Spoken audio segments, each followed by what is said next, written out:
Hello again and welcome to another video on the beautiful topic of trigonometric identities and equations. So by now we've been introduced to what is known as the cast diagram and the identities tan theta equals sine over cos and sine squared plus cos squared equals 1. So we're going to use those ideas in this session, but more importantly than that, it's going to be a tour de force demonstrating the absolute power and use of the cast diagram. So it's going to be very worked example heavy, and I hope you obviously, as all lessons, you find it useful. Before we go further, let me introduce you to the warm-up questions, which you could have predicted by now would have been included. So 4 to have a go at here, as there almost always are. Try them yourself before going ahead with the video. Once you've done your best attempt at both of these, not both, sorry, I mean all of them, play the video and see if your solutions match mine. Okay, so without further ado, let's have a look together at question number 1. So question 1, we're revising the factor theorem. It says here, use the factor theorem to show that x plus 4 is a factor of 2x cubed plus x squared minus 25x plus 12. So what we need to remember from the factor theorem is that we can test if something is a root, and we do that if x plus 4 is a factor. That would imply that minus 4 is going to be a root of this expression. In other words, if we plug in minus 4, this should make this expression equal to 0. So let's just try that. So if x were to equal negative 4, then we have 2 lots of x cubed, which is 2 lots of minus 4 cubed, plus minus 4 squared, minus 25 lots of negative 4, plus 12. And this can be simplified. So minus 4 cubed, that's going to be minus 64. So 2 times minus 64 is minus 128. And obviously use a calculator here if you wish. In fact, I'd suggest you do. Minus 4 all squared is positive 16. Minus 25 multiplied by minus 4 is positive 100, and plus 12 is just plus 12. So 16 plus 100 plus 12 is plus 128, which cancels this minus 28 exactly, so that equals 0. And so what this shows us is that therefore minus 4 is a root of this expression here. So minus 4 is a root of 2x cubed plus x squared minus 25x plus 12.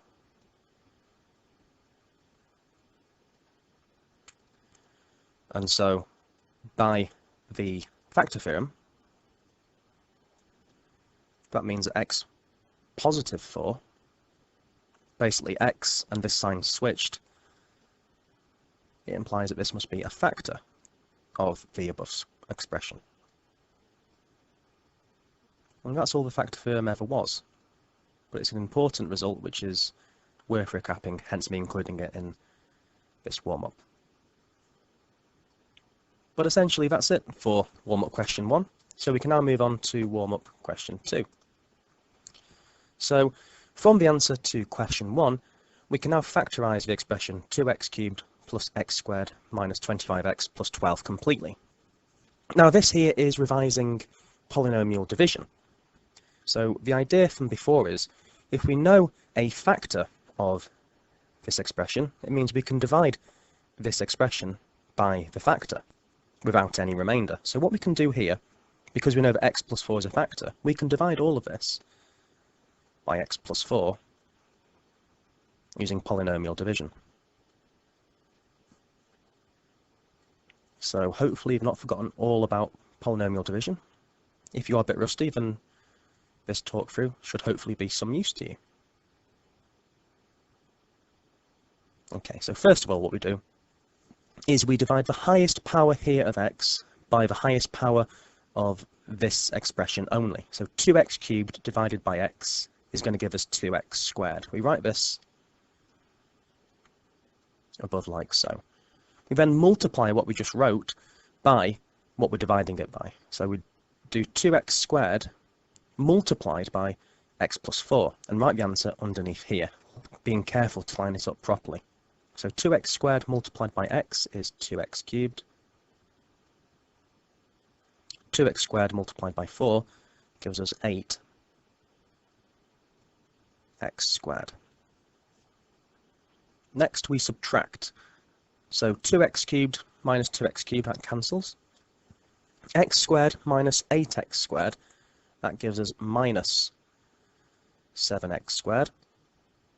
And now we need to take care to bring down the next term from above. So we just move this minus 25x down to join the minus 7x squared. Now we repeat as before. We divide the highest power only in this expression, so we divide minus 7x squared by x and write the answer up here.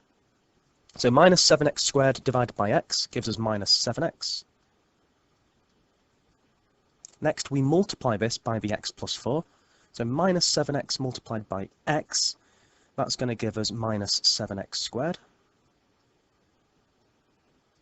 Minus 7x multiplied by positive 4 gives us minus 28x. So next up, again, we subtract. Minus 7x squared minus minus 7x squared. This bit always cancels to nothing. But minus 25x minus minus 28x minus 25x plus 28x, essentially, is going to give us positive 3x.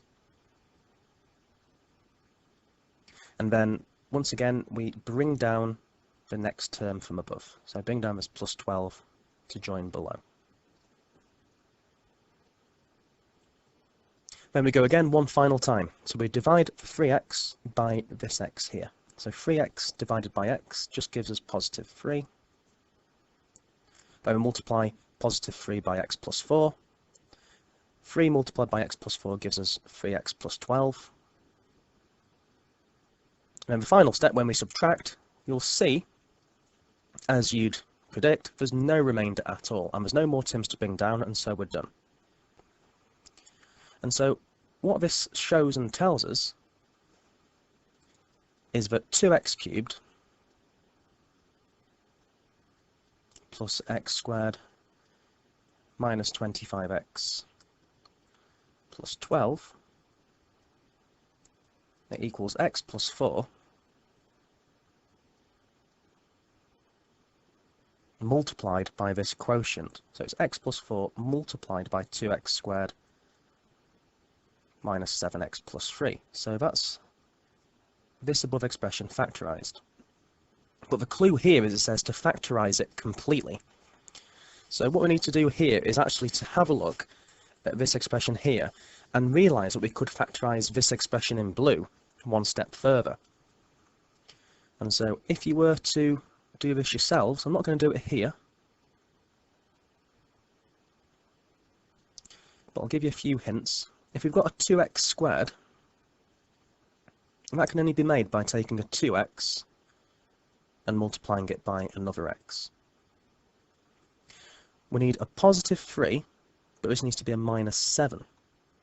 And so positive 3 we can make by doing minus 1 and minus 3, but to get the minus 7 we need to multiply the 2 by the negative 3, and this positive x by the negative 1.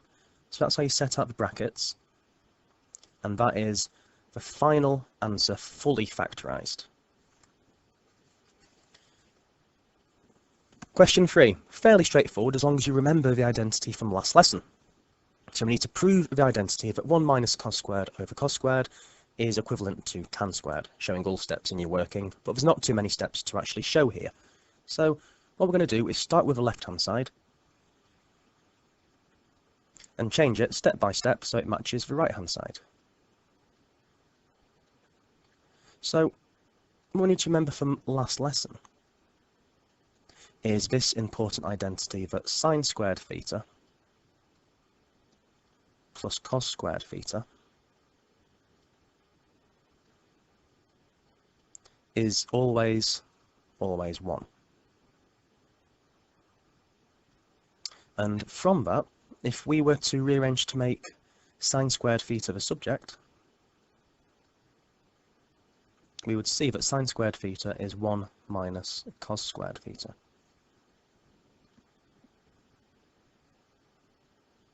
And so we can use this by replacing 1 minus cos squared theta which we have here, with sine squared theta.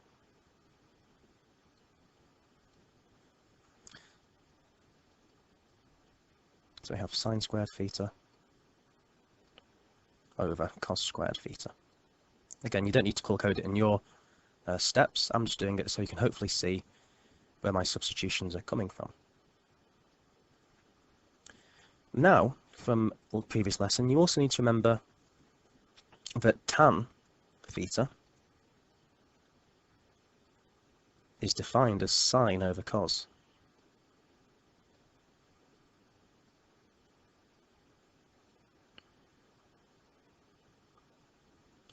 So sine theta all squared is written as sine squared theta. Similarly, with cos theta all squared, it's written as cos squared theta, to make sure that the squared isn't confused with the theta, but actually relates only to the function. And so if tan is sine over cos, then sine squared over cos squared is therefore going to be tan squared theta. So therefore we've proven it. It must be the case that 1 minus cos squared over cos squared is one and the same as tan squared. And that's all we need to do for that one. Finally, question 4. Given that sine theta is 8 over 17 and theta is obtuse, use your identity sine squared plus cos squared is 1 to find the exact value of cos theta. So this is where we can use a cast diagram, as we're going to use it again for most of this lesson. So here we have a cast diagram. And what I'm going to suggest is we just write on an x in some way.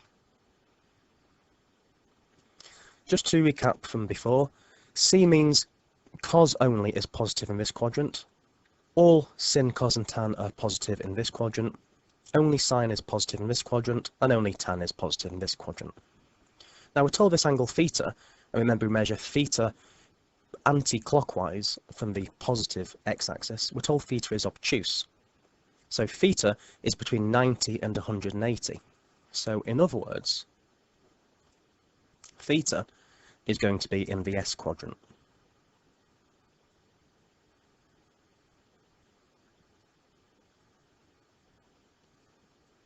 Okay, so that's theta.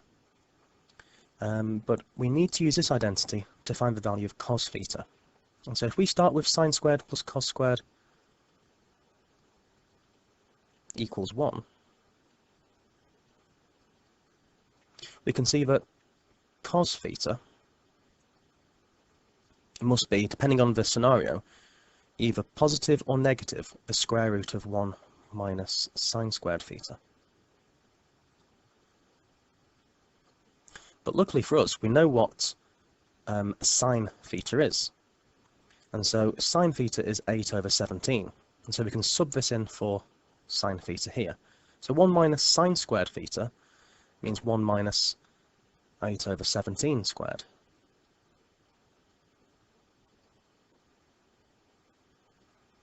So if we use our calculator to just work this out for us. So square root of 1 minus, then in brackets, 8 over 17 all squared, what we should arrive at here is, oops, I thought I made a mistake here. I've put 2 square roots in. Rather silly. This is what I meant to do. 15 over 17. So cos theta is plus or minus 15 over 17. But now we need to think about, is it positive, negative, or are both valid? So now we need to think about this cast diagram. So we can see here that theta is obtuse.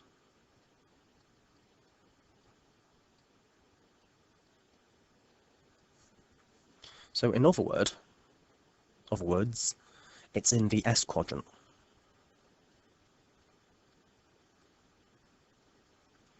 So in the S quadrant, we need to recall that means that any angle in the S quadrant, only the sine function of that angle will be positive. So tan theta and cos theta are negative for any angle in this S quadrant. So this implies that because only sine is positive here, But the cosine function must have a negative value. This is a shorthand way of writing value. The first letter of value, the last letter of value. So therefore, cos theta must be the negative option here. Cos theta must be minus 15 over 17. So we reject the positive option and realise that cos has to be minus 15 over 17 only. And that concludes the warm-up exercises. Now let's have a look at using the cast diagram to solve some simplistic trig equations. You might think these aren't that simple, but wait until the last lesson in this section and you'll see that actually these are not so bad at all compared to some of the ones you might encounter. So anyway, the first one, we need to find the solutions of the equation sine theta equals 1/2 in the interval from 0 to 360. Now often the examiner will ask you to find things in this interval, but not always. So always pay attention to what the valid interval is. So because we're solving a trig equation, it's a good idea to start off with a cast diagram like so. So there's our cast diagram. Now what I'd suggest we do first of all is to just draw on, centered on the origin, a big X. Doesn't need to be particularly done neatly, but I would suggest to use a ruler as long as each end part of the X is in each of the different quadrants. So we're told that sine theta equals 1/2. Now at this stage, the only thing you need to consider really is if the value of sine theta is positive or negative. So here, this is positive 1/2, and so what this tells us is that sine theta must either be in the S quadrant, where the sine function is positive, because it's positive 1/2, or it might be in the A quadrant, which stands for all. Sin, cos, tan are positive here, sine's positive here, so it's going to be either here or there. So sine theta equaling 1/2, this is one of the exact trig ratios which hopefully you should recall. If sine theta is 1/2, theta will be equal to 30, but because it is a calculator paper, I suppose feel free to just double check that rather than testing your memory out too much. And so if we were to do sine minus 1, shift sign of 1/2, just put 0.5 in here actually, you can see the answer's 30. Now, I say the answer in a loose way. The value the calculator spits out when we do an inverse trig function is called the principal value. So I'm just going to write here that the principal value was 30. I'll explain what I mean by principal value in just one moment. So we did sine minus 1 of 1/2.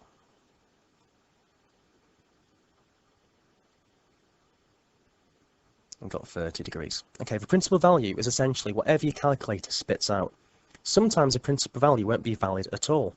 For example, if we wanted the range to be from 360 to 720, the principal value wouldn't be at all valid. The principal value is the smallest absolute value of theta, which will satisfy the equation. But because sine, cos and tan graphs go on infinitely long along the x-axis, there are infinitely many solutions for any range of theta. This is why we need to restrict the range of theta, so we just count a finite number of solutions. So sine minus 1, we get 30 degrees. Now 30 degrees is within 0 to 360, and so this is a valid solution for theta. So we can write that one down. The question is, though, is that the only valid value for theta? Well, now we know that the acute angle's 30. We can add this onto our cast diagram, like so.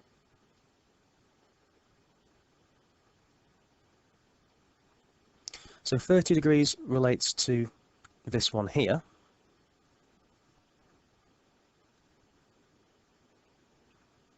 However, we could also have theta over here, because this would give the sine of 1/2 being a positive value as well. And so thinking of this one, if this is 30, the angle from here over to this point would be 180 minus 30. This angle would be 150. Just remembering, of course, that we measure angles on this cast diagram going anti-clockwise from the positive x-axis. And so one option is that theta's 30. This green line here shows that the other possibility is that theta could be 150 degrees as well.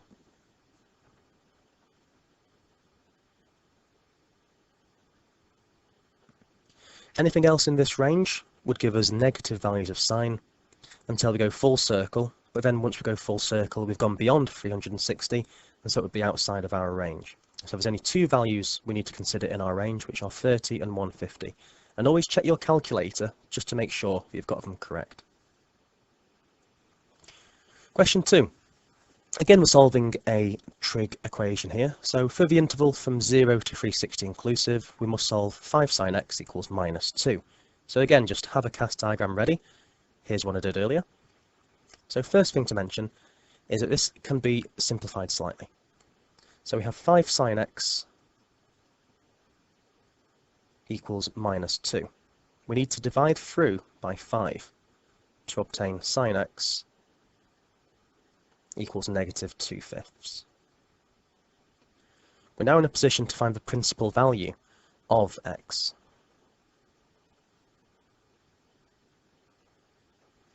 So we just do inverse sine to find what that would be. So x, the principal value of x rather, is sine minus 1, negative 2/5. So let's see what we have here. So shift sine, minus 2 over 5. Let's see what drops out. Minus 23.57, and so on. So I think it's reasonable to give this to 3 sig figs, or in this case just to 1 decimal place. Same thing here. So we can call that minus 23.6.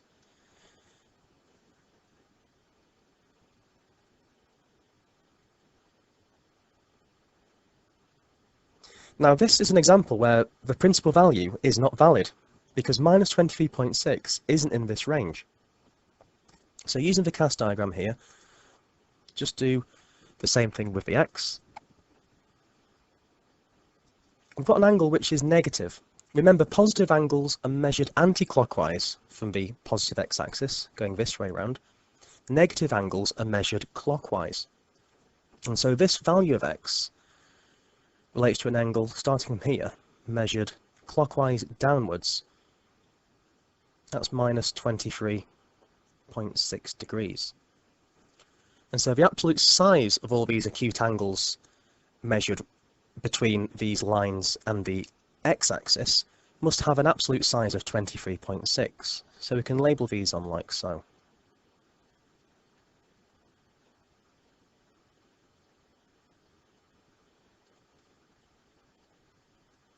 So next we need to consider where x might lie on this cast diagram. So sine x is a negative value, it's minus 2/5. And so which quadrants of the cast diagram would yield a negative value for the sine function? Well, A, they're all going to be positive, sine, cos, tan, so we're not interested in A. For this S quadrant, sine would be positive. We want it to be negative, so it's not this one either.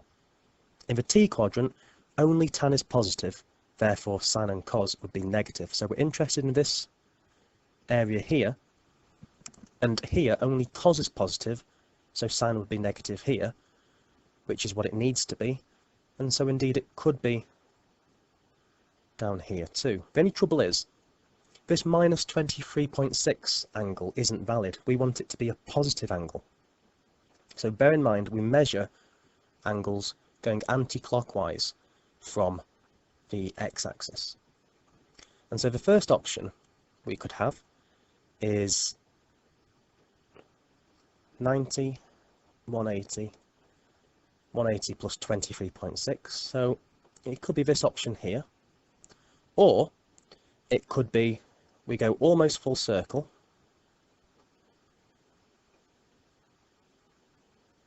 that's 270, will land up here. So we're going to the same place, but measuring in the positive direction. And so one valid solution for x is that x could be 180 plus 23.6 to one decimal place this is, which would give us 203.6. So that's this option I've highlighted in yellow. Or we could have this one down here. So or x could be 360 minus this 23.6, which to one decimal place would be 336.4 degrees.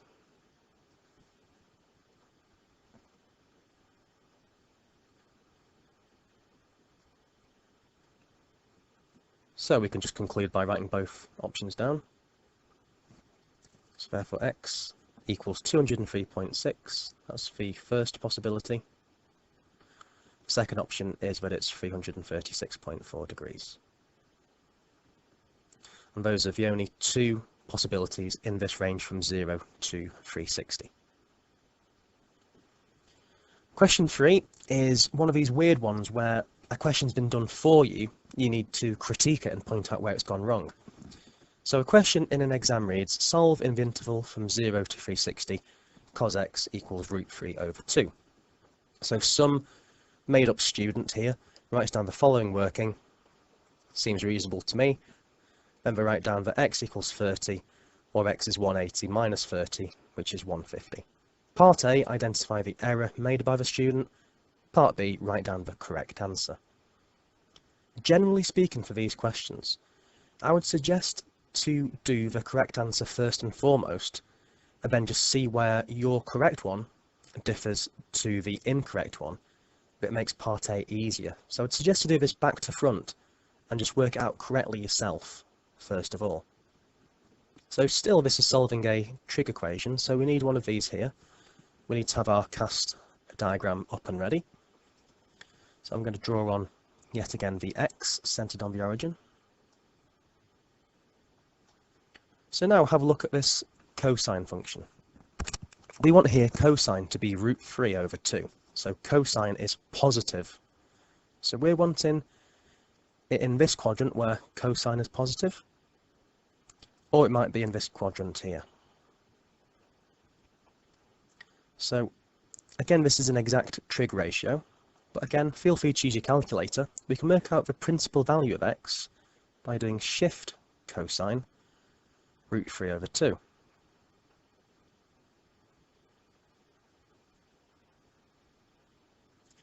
And we have 30 degrees. So that seems fine what the students wrote here. So 30 degrees is indeed valid.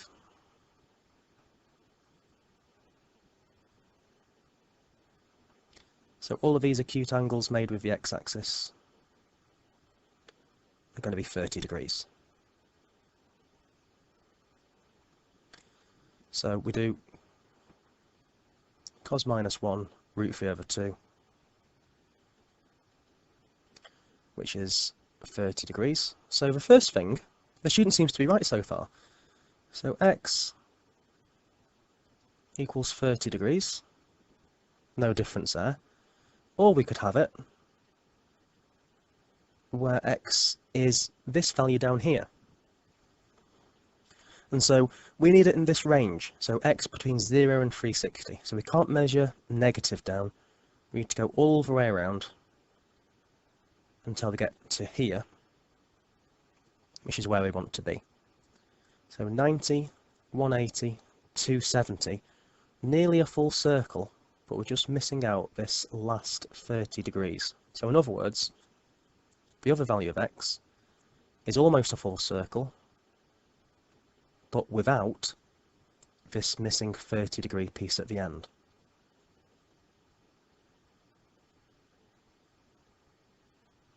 And so the two values for x is that x is 30, or that x is 330. So the mistake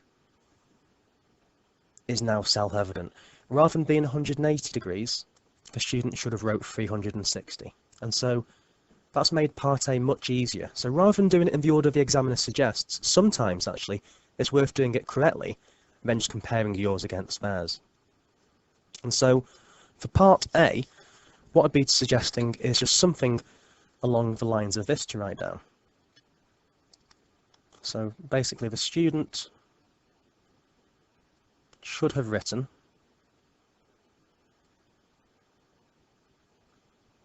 (360 degrees) rather than 180.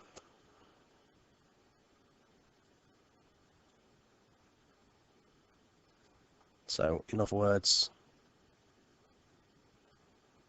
they should have wrote, or x equals 360 degrees minus 30, which should be 330 degrees.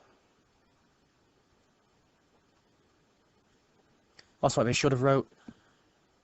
They didn't. How naughty are they? But hopefully they'll learn for next time. Anyone makes mistakes, me too. So hopefully you can find it in your hearts to forgive this completely conjured student who should have known better. The last worked example we have is to find the values of theta in the same interval once again from 0 to 360 that satisfy the equation sine theta equals root 3 cos theta. Once again, because we're still solving a trig equation, just still get out the cast diagram which you should be used to drawing now. So here's one I made earlier. And this immediately isn't too obvious in terms of what to do with it. But what we do need to remember is one of the standard trig identities, which is that tan theta equals sine theta over cos theta. We're going to use this one here. So I'm just going to put this to one side as we go forward and solve this. So I'm just going to start first of all by writing out the equation as it appears. So sine theta is root 3 cos theta. We can now divide both sides by cos theta. So sine theta over cos theta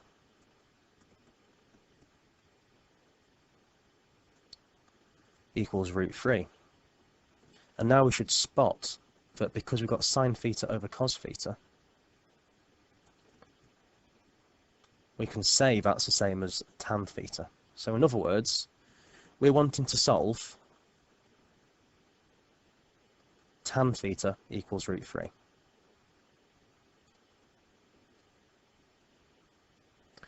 And this idea is going to tie into some general advice I'm going to give you. If you've got a trig equation involving different trig functions, in this case sine and cos, always try to see if you can reduce it from being two different trig functions down to one, or if possible. Sometimes it isn't, but almost always it is. So here we've gone from sine and cos down to the one function tan. So this is where the calculator comes in if you can't remember this exact value. So when is tan theta equal to root 3? It's 60 degrees. So tan minus 1 of root 3 is 60. So the principal value for theta is 60 degrees.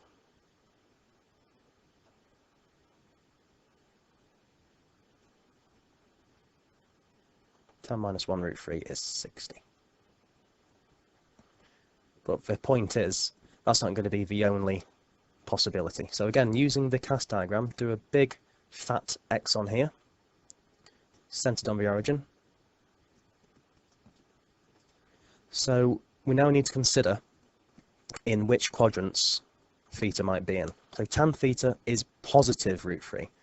The actual value isn't almost as important really as if it's positive or negative. Because tan is positive, we want tan to be either in this quadrant, A, where all functions including tan are positive, or the T quadrant, where again tan is positive. We know the acute angle of theta, 60 degrees, which will yield a positive value of tan theta being root 3. So we can label on that these acute angles are 60.